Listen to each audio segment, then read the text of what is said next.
saya juga menjadi korban ketika saya di hadapan Pak Sugi Nur itu ada terdengar teriakan-teriakan penggal, bunuh, dan lain sebagainya.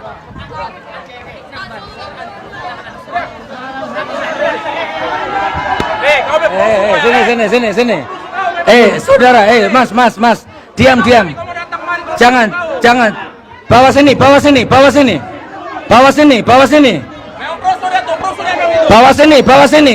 orangnya, bawa sini.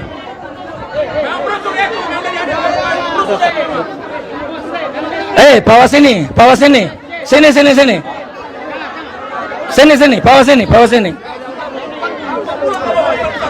Bawa sini. Oke, stop. Oke. Udah.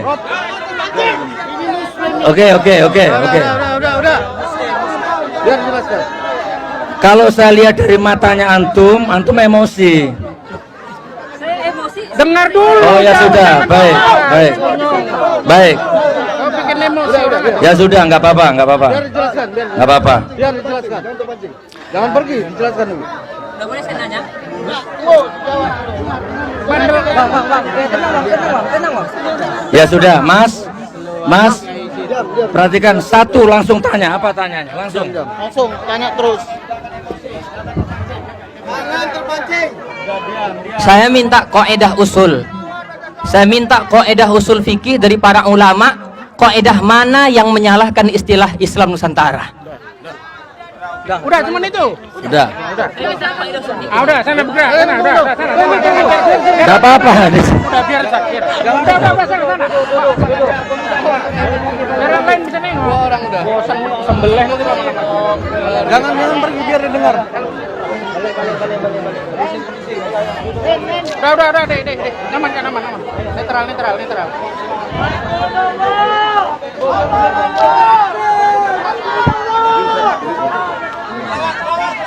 Salatullah, salamullah ala taha rasulillah. Salatullah, salamullah ala yasin habibillah. Sudah, saudaraku, saya jawab pertanyaannya. Assalamualaikum kepada seluruh saudara-saudara kami. Mari kita tertib, yang berdiri kami harapkan dengan amat sangat untuk sama-sama kita duduk dulu. Yuk, kita duduk dulu. Setuju untuk duduk? Setuju untuk duduk? Ayo duduk dulu kita. Sebelum dijawab sama guru kita, duduk dulu kita. Hanya ada satu orang yang berdiri, yaitu guru kita dan juga tim pengamanan. Udah, kita duduk semua, termasuk juga saya. Setuju? Udah, ayo duduk.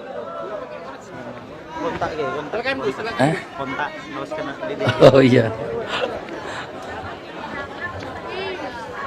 Oke, saudaraku, saya tarik beberapa poin ya. Poin pertama, tadi beliau sempat nyeletik sedikit. Saya dengar Gus Nur juga nggak bisa kitab. Saya akui, saya mantan maling, mantan bajingan, mantan preman, nggak pernah mondok. Saya dapat hidayah ketika saya sudah punya anak, masih umur 2 tahun, lapar-laparnya, haus-hausnya, nggak punya uang. Saya dapat hidayah ketika sudah nikah. Masalah mondok nggak mondok itu takdir mubrom saya. Kalau saya boleh milih, ya Allah, lahirkan aku jadi anaknya Zainuddin MZ. Kalau boleh milih. Saya mantan maling, mantan bajingan. Saya nggak ngerti kitab. Mau kitab kuning, kitab gondol, kitab it, saya nggak ngerti. Emang gue pikirin. Yang penting saya bermanfaat untuk orang lain. Di pondok pesantren saya ada orang yang hafal kitab kuning tak gaji. Saya tidak bisa kitab kuning, tapi bisa ngasih makan orang yang bisa kitab kuning. Ya, itu yang pertama.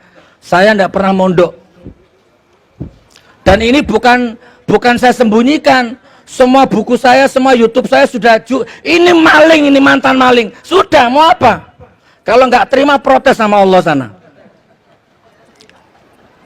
Nah, yang kedua, Islam Nusantara. Diakui atau tidak, suka tidak atau bagaimanapun juga, Islam Nusantara baru ada dan lahir di rezim ini. Sebelum ini nggak ada. Oke mas, nggak usah pakai dalil-dalil yang fikih-fikih, saya cukup dalil akliyah saja. Anda setuju nggak Islam Nusantara? Sudah, ini dalilnya. Nggak usah pakai dalil fikih. Saya nggak ngerti dalilnya, saya nggak ngerti Al-Qurannya.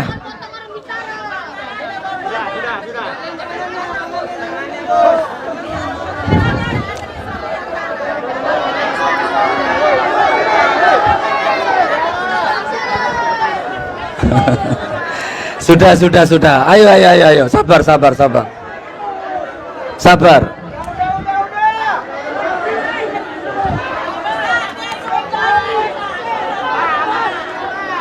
Assalamualaikum. Sekali lagi ikhwah sekali lagi, jika ada yang melakukan provokasi berarti dia kecebong. Pada tahun 40 Hijriah, tepatnya di bulan Ramadan, Sayyidina Ali karramallahu wajhah dibunuh. Dibunuh bukan oleh orang kafir, bukan oleh orang Yahudi, bukan oleh orang Nasrani, tetapi dibunuh oleh seorang yang rajin ibadah, seorang abid, seorang yang rajin qiyamul lail, rajin berpuasa, hafid Quran, hafal Quran, rajin membaca Al-Quran, tetapi Al-Quran tidak sampai ke hatinya, hanya sampai ke tenggorokannya. Kenapa Sayyidina Ali terbunuh? Karena tuduhan daripada orang-orang Khawarij bahwa Sayyidina Ali sudah murtad karena tidak lagi berhukum dengan hukum Allah Subhanahu wa ta'ala. Maka mereka memandang Sayyidina Ali sudah murtad, sudah kafir.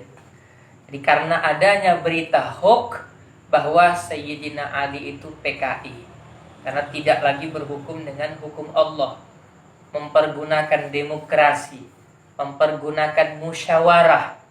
Untuk itulah kemudian Abdurrahman bin Muljam membunuh Sayyidina Ali karramallahu wajhah. Inilah kesalahan mereka di dalam memahami ayat-ayat Al-Quran. Termasuk pada masa itu ayat yang digunakan adalah wa man lam yahkum bima anzalallah faulaika humul kafirun. Siapa saja yang tidak berhukum dengan hukum Allah, maka mereka telah kafir. Dan bagi mereka orang Islam yang sudah kafir, yang sudah murtad keluar daripada agama Islam, hukumnya wajib dibunuh. Termasuk ya menantu daripada baginda Nabi Sallallahu Alaihi Wasallam, suami dari putri kesayangan Nabi Sallallahu Alaihi Wasallam, yakni Khalifah keempat Sayyidina Ali, suami dari Sayyidah Fatimah. Jadi sangat luar biasa pemikiran orang-orang Khawarij ini. Nah sekarang itu masih banyak turunan-turunannya Abdurrahman bin Muljam yang membunuh Sayyidina Ali karramallahu wajhah. Turunan-turunannya sekarang banyak. Turunan-turunan orang-orang yang memiliki pemikiran yang sama dengan Abdurrahman bin Muljam, yang sedikit-sedikit ceramah bunuh, sedikit-sedikit ceramah penggal. Termasuk saya juga menjadi korban ketika saya di hadapan Pak Sugi Nur itu ada terdengar teriakan-teriakan penggal, bunuh, dan lain sebagainya. Ini sekarang sudah mulai tersebar. Demo, bunuh saja, penggal saja. Ya, jadi orang-orang Islam yang tidak sejalan pemikirannya dengan dia, kemudian dikafirkan. Dan setelah dikafirkan ada pemikiran di kepala mereka untuk membunuh orang yang mereka kafirkan. Dan ini bukan ciri daripada umat baginda Nabi Sallallahu Alaihi Wasallam. Karena ciri daripada umat baginda Nabi Sallallahu Alaihi Wasallam, ciri daripada ahlus sunnah wal jamaah itu adalah la yukaffiru ba'duhum ba'dha. Tidak memiliki pemikiran atau tidak memiliki hobi saling kafir mengkafirkan.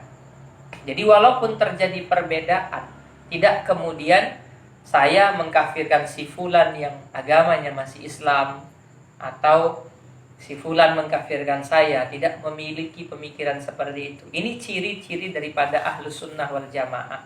Walaupun antara Al-Imam Muhammad bin Idris Asy-Syafi'i berbeda dengan pemikiran muridnya Al-Imam Ahmad bin Hanbal, kemudian tidak menjadikan pengikutnya Imam Syafi'i mengkafirkan pengikutnya Imam Ahmad bin Hanbal.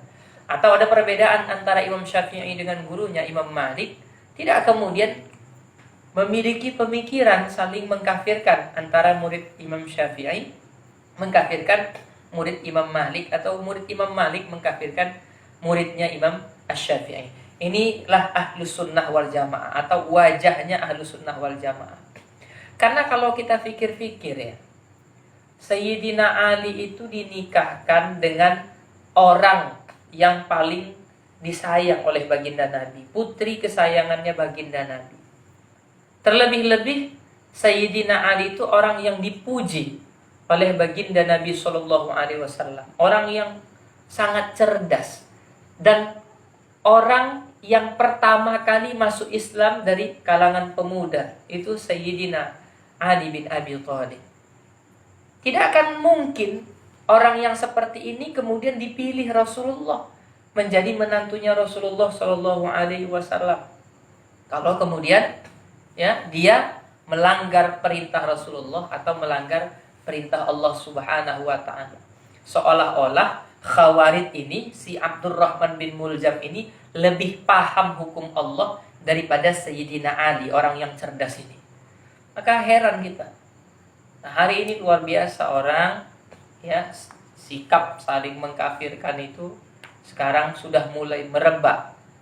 Bahkan sudah mulai berani mereka melontarkan atau mengeluarkan kalimat bunuh, penggal, culik, itu sudah berani mereka mengeluarkan kalimat-kalimat seperti itu terhadap saudaranya sesama muslim, terhadap saudaranya sesama Islam. Na'udzubillah min dzalik. Kita yang memiliki aqidah ahlus sunnah wal jamaah berlepas diri dari hal yang demikian.